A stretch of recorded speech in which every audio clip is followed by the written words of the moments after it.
And this, God working mysterious ways. So if this is what it's going to take for him to sit you down and get your attention, then all be it.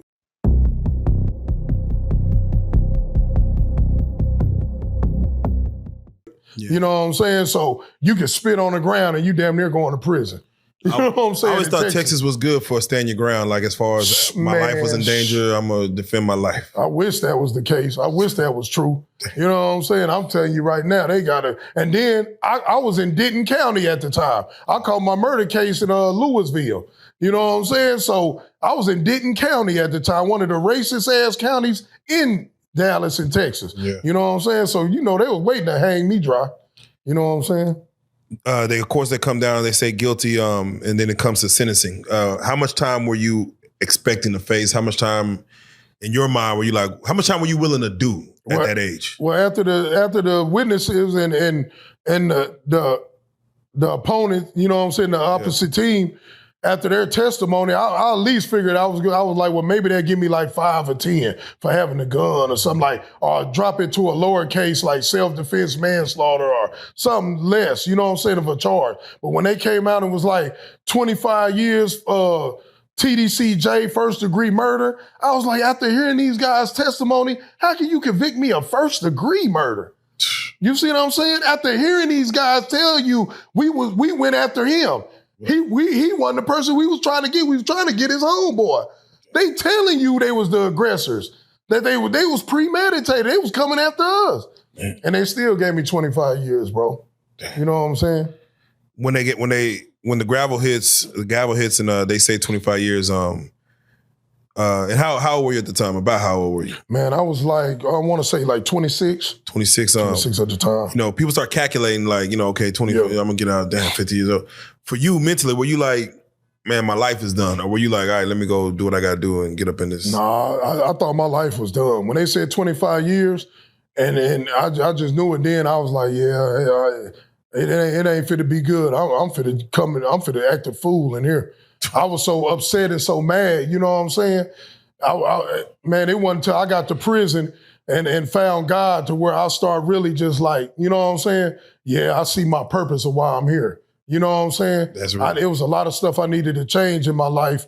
And God working mysterious ways. So if this is what it's going to take for him to sit you down and get your attention, then all be it. Who is us to argue with God? You know what I'm saying? If you don't mind, describe your first 72 hours. And I don't mean like during intake. I mean actually, what was the first unit you hit, the major unit? The first major unit I hit was Ferguson unit. Ferguson, man. Yeah, Midway, Texas. Gladiator. So yeah. Explain, especially back then, what was the first 72 hours like?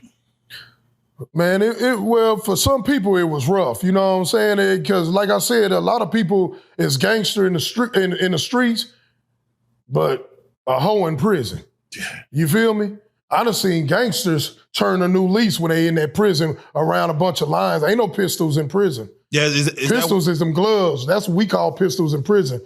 Our gloves when we fight. You know what I'm saying? That's what we call pistols. And on Ferguson unit is a tough unit off the muscle because when you come in, you got to prove yourself. Yeah. You got to show people like, I'm not that one. Yeah, I'm not who you think I am. You know what I'm saying? Because you're gonna get tried. They try you all up and down the hallway. When you get to like the first block I hit was G block.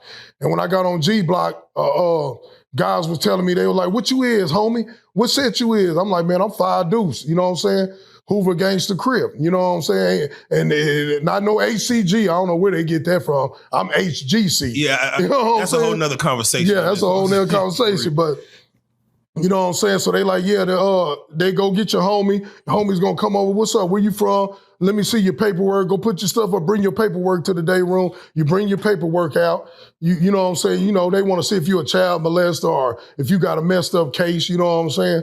And you know what I'm saying? You're gonna have to look at the homies. The homies want to take you in the cell or take you on the end of the run. You're gonna have to squabble up. You know what I'm saying? Prove that you're gonna get. You know what I'm saying? You're gonna stand.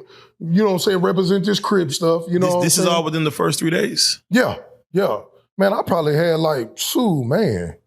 I probably maybe had like 6 fights, man. 6 fights my first week.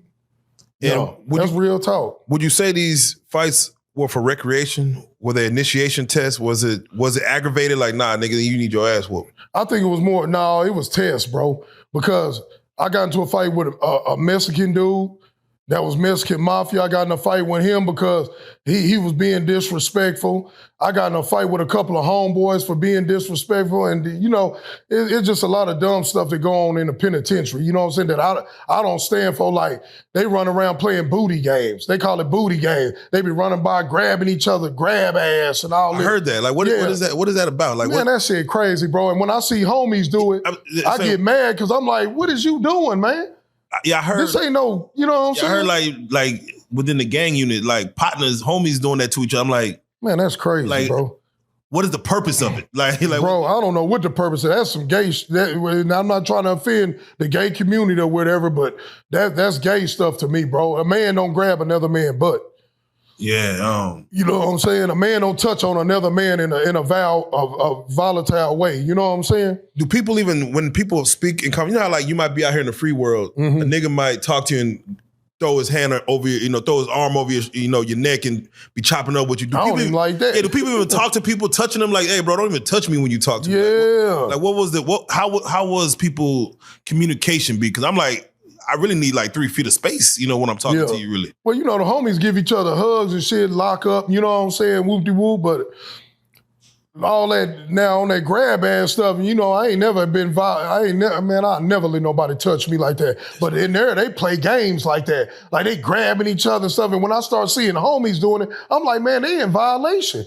They need to be violated. Ain't no man grab no man, but that might lead to you now, you liking that, you might want to go mess with a punk or something. Yeah. You know what I'm saying? Do you feel there be tests like that just for niggas to test you? If you let's say a young nigga coming in 19, 20, they might play those kind of games with him, or they might to test them. Yeah, just test they do that just too. See what he on. Just like let's see what he. Yeah, they do that too. Is it just to see if he, not say he a punk like he trying to give up his ass, but no, but they test him to see if he'll respond to it. Right, like, is what you ask. Yeah. They do that too. They'll test you to see if you respond to it. If you know what I'm saying, be like, hey man, woo woo, you know what I'm saying. But if you don't respond to it, like in prison, I was always taught you handle a situation right then and there. You don't wait. You don't think about it after you don't a couple think days. about it. You handle it right then and there, bro. Because if you don't, it turns into something worse. Yeah. And then people feel like they can talk to you a certain way, handle you a certain way because you didn't respond that first time. It's just like over the TV. If a guy come and you watching TV and he turn the TV off, like get the guard to come in and turn the channel or something while you watching it without giving you the respect of say, bro, y'all watching this? Y'all don't mind if I turn, you know what I'm saying? Yeah. If you don't answer that, then he gonna feel like he run the TV. So he gonna feel like every time he go in there, he be like, hey, put it on this, put it on that. Cause he know you ain't gonna respond. You ain't gonna do nothing about it. Damn. So you gotta answer it off the muscle like, hold up, Nick. You know what I'm saying? Yeah. I'm watching what you got going on. You know what I'm saying? Yeah. There was a situation, I talked to someone on here where he said, again, there's different type rules or respect factors in prison where he said when you sit down having a meal, you have to knock on a table. Like, that you done. I'm like, what is the mentality behind that? Like, what is that? Well, I only experienced that really on like a transfer unit. Like when I was on Gurney, everybody, you know what I'm saying, and they'll get up, put their tray up and leave. But on a max unit or just you know what I'm saying, a unit, man, we ain't knocking on no table. I didn't. I just, when I finish eating, I go put my tray in the thing and hit the bowling alley. Bowling alley, you go back to your wing and stuff. Come on.